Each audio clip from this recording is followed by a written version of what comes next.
And here is the Vegan's Almanac for today, the 26th of July. July 26th is World Mangrove Day. A mangrove is a shrub or tree that grows in coastal saline or brackish water. Mangroves grow in an equatorial climate along coastlines and tidal rivers. They have particular adaptations to withstand high salinity, tidal flooding, and low oxygen levels. 110 species have been categorized as mangroves that can grow in these saline swamps. Mangrove ecosystem conservation is important as mangroves prevent coastal erosion, mitigate the effects of tides and tsunamis, and reduce atmospheric carbon. A village in Tamil Nadu, India, had planted over 80,000 mangrove trees along the coastal line, and when the 2004 tsunami hit, the neighboring areas were flooded, but the village remained unscathed. The tangled roots of the mangrove forest act as a nursery for many organisms, protecting them from predators, strong heat, and forceful tides. Mangroves help fight coral bleaching as they provide shelter for coral species. Apart from supporting rich biodiversity, coastal forests remove 5 times more carbon dioxide from the atmosphere than terrestrial forests. These coastal forests are major blue carbon systems, meaning they convert atmospheric carbon dioxide into oceanic sediments, hence acting as a key environmental regulator. Since 1980, we have lost half of the mangrove forests. The major risk to mangrove forests is shrimp farming. A large part of the forest is uprooted to create a closed pond, which is used for breeding shrimps. Shrimp farming involves excessive use of antibiotics and chemicals to prevent diseases and improve yield.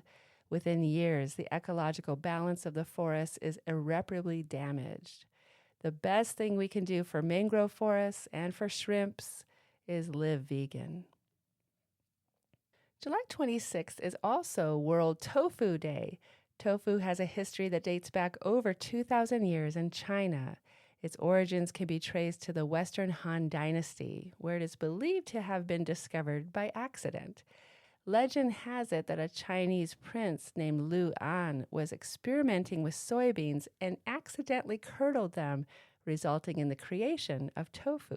This accidental discovery marked the beginning of tofu's journey as a staple in Chinese cuisine.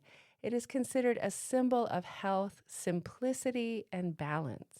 Tofu is an indispensable dish on the reunion dinner table during the Chinese Lunar New Year because it sounds like the word for fortune and happiness in Mandarin. The food can bring good luck to the whole family. Just as the saying goes, tofu, tofu, a mouthful of foo, foo meaning happiness. Tofu is made from mature white soybeans. These are different from the green, immature soybeans, often called edamame. The white soybeans are harvested in the fall, dried, and then used to make soy milk, which is then curdled and pressed to create tofu. Tofu was later introduced to Japan, likely by Buddhist monks, and became a staple in their cuisine, particularly due to its suitability for vegetarian diets. Tofu's popularity then spread throughout the East and Southeast Asia, eventually making its way to the Western world in the 19th and 20th centuries. Tofu is now widely available in various forms, including tofu noodles, tofu desserts, and tofu-based meat substitutes. Its mild taste and ability to absorb flavors make it a perfect canvas for culinary creativity. It's the birthday of George Bernard Shaw, born on this day in 1856. George Bernard Shaw was an Irish playwright, critic, polemicist, and political activist. His influence on Western theater, culture, and politics extended from the 1880s to his death and beyond. He wrote more than 60 plays, including major works such as Man and Superman, Pygmalion, and St. Joan.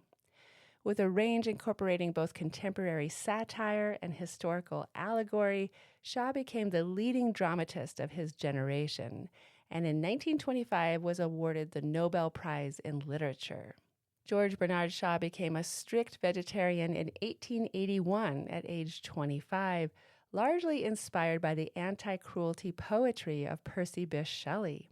He attributed his legendary vitality and longevity to his diet, frequently telling critics that strong animals like bulls and horses are also plant eaters. Shaw remained a committed, vocal advocate for a meatless diet and animal rights until he died at age 94. He famously declared, "Animals are my friends, and I don't eat my friends." He also referred to the human stomach as the living grave of murdered beasts. He often joked about facing pressure from doctors who warned he would die if he did not consume flesh. He later quipped at age 90 that he felt wonderful because all the doctors who told him he couldn't survive without meat had already died. And here's a poem for today, Buddha by Vachel, Lindsay.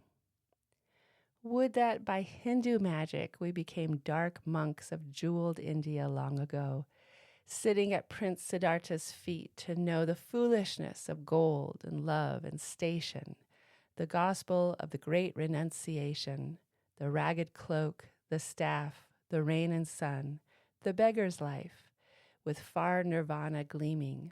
Lord, make us Buddhas, dreaming. Buddha by Vachel, Lindsay.